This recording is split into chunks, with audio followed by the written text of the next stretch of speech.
Chaque jour un poème, être studieux jusqu'à l'embouchure pour ne pas avoir affaire aux vociférations de l'indécision. Peut-être en souffrance aussi, le grenier ne se remplit pas facilement d'abondance, mais toujours à l'affût du programme de la forêt, car celui-ci étend son âge jusqu'à la lisière de l'utopie. Oui, la marche en avant du poème de la chance est bien présente pour celles et ceux qui savent laver les ponts avec des fleurs.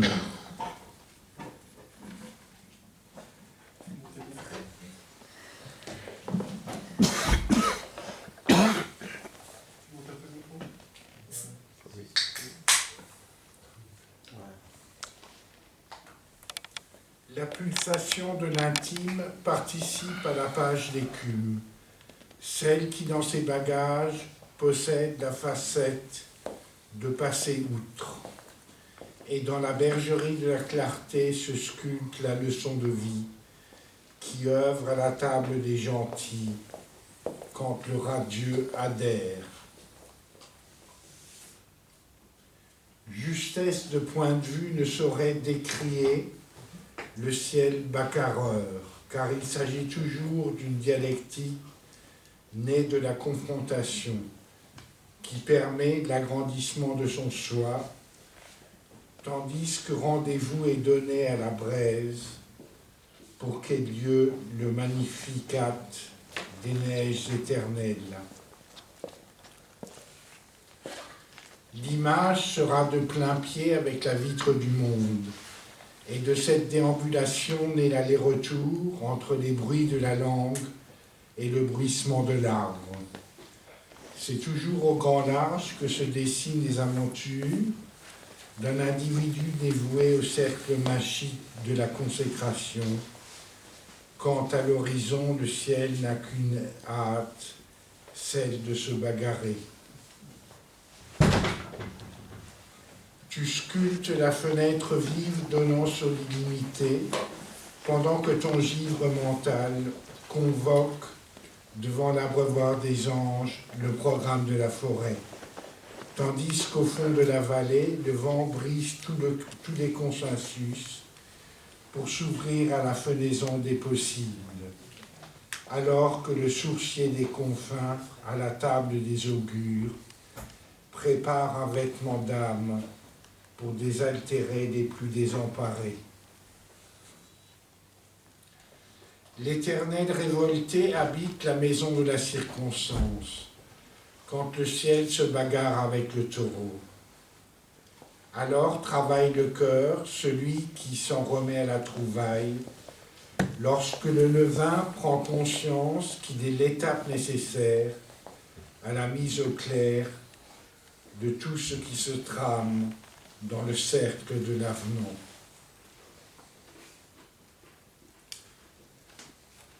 Ne serait-ce que cette invitation à parrainer la maison du pur gravir pour s'ouvrir à la vie immédiate de la mésange, celle qui d'arbre en arbre se reconnaît dans la fenêtre du saisissant.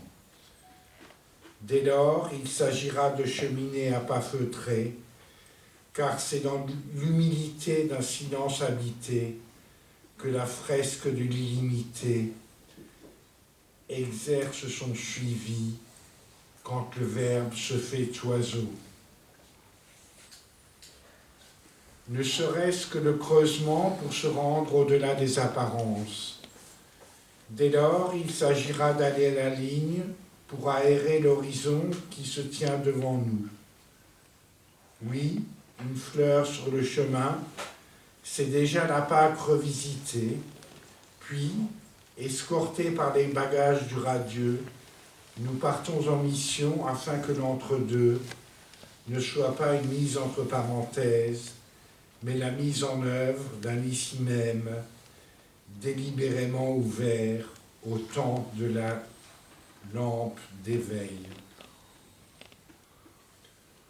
Le travail du cœur œuvre à la mise au clair de l'inné, Et à la porte du lilas blanc du poème se sculpte pas à pas de cette lumière dévouée à l'arborescence de l'écume, quand les voyelles en partance visitent la radicalité d'une langue ouverte à la durée du oui. Vivier d'images participe au sous-bois de la chevelure de l'âme.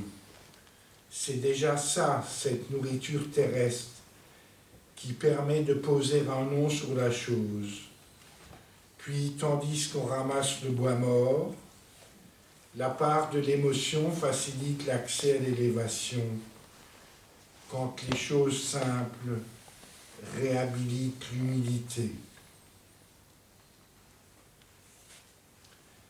Qu'est-ce que l'ossature d'une journée, sinon une lucarne ouverte sur la parole assermentée, celle qui redit le monde en confiant à la prière bohémienne la tâche d'habiter le comment et le pourquoi, celle qui narre le délié quand sur la barque de l'éclaircie, l'oiseleur pose son style. Et enfin, celle qui traverse l'époque sans bruit, car c'est au milieu d'un silence consacré que l'arbre de la connaissance entre dans la maison de la bonhomie.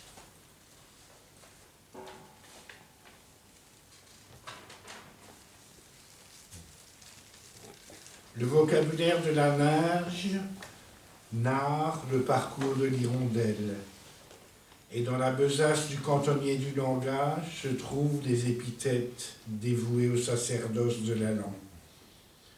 Oui, nous savons aller à la ligne pour traverser les instantanés venus de l'autre rive. Et quand la vie du dedans pulvérise tout échéancier, nous sommes à même d'approcher toutes les nervures du saisissant. Brasser de fleurs pour renouer avec la terrestre vacance. N'oublions pas le pèlerin, celui qui cherche l'absolu, dans la moindre brindille.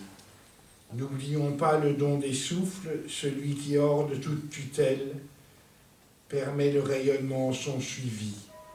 N'oublions pas l'esselé, celui qui, dans sa cabane, n'a qu'une lampe pour viatique. Et n'oublions pas le programme de la forêt, celui qui donne de l'air aux phrasés de l'équime, quand le pays de la pensée s'en remet à l'incommensurable. Le marteau de Luther cogne à la vitre pour redire le cahier de création. En effet, c'est en bousculant le consensus, quand la langue de l'attrait prend corps là où la conscience dépeint, ne serait-ce qu'une aventure pour dire oui à la chance d'être soi-même son propre sujet. Ne serait-ce que le pur rayonnement pour adhérer à la quintessence du royaume dévoué à la bonté. Ce nard, alors, la descente en soi, celle qui permet au regard de s'étoffer d'une virgule sonore, et c'est dans la haute des images que l'hymne porté se nourrit du laboratoire de la pensée. Oui, n'avoir rendez-vous qu'avec le bel aujourd'hui, quand la rosace sait écrire le poème de la chance. Le chercheur d'absolu s'y connaît un peu en notre rive, puisqu'il chemine selon les paramètres de l'autre. Et dans la chanson de ses gestes se sculpte une obstination dévouée à la part élargie de l'éveil. C'est tout un art que de torer avec l'avenant, car à mesure que le combat fait rage, le taureau voit rouge et la cassure a lieu, alors que l'incisif part à la chasse pour pouvoir retrouver le plein pied dans le solfège de l'air.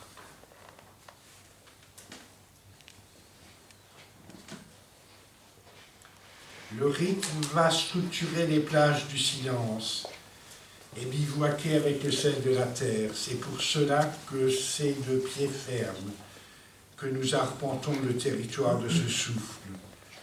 Car dans la pépinière des adjectifs, un seul sera sauf, celui qui saisit à bras le corps le réel. Vieille fatigue ne saurait me détourner de l'essor requis. Il faut tant de virgules sonores pour que le festin ait lieu dans le pré magique de la musicalité. Je cherche mon rythme dans la part éveillée de ma foulée. Sans rapide ne déméritera jamais du laps.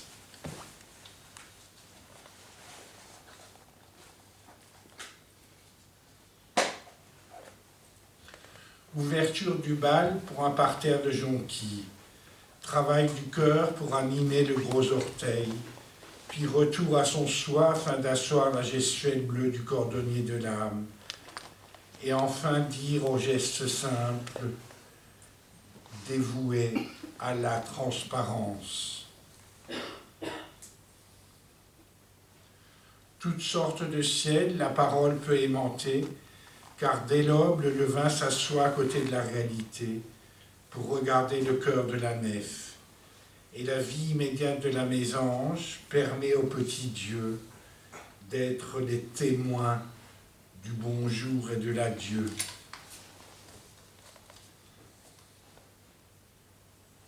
Et puis un dernier. L'état soleilleux n'est qu'une étape parmi d'autres pour pouvoir s'arracher de la condition initiale. Oui, c'était celle qui baignait dans le plus pur immobilisme. Alors faisons front afin que l'avenant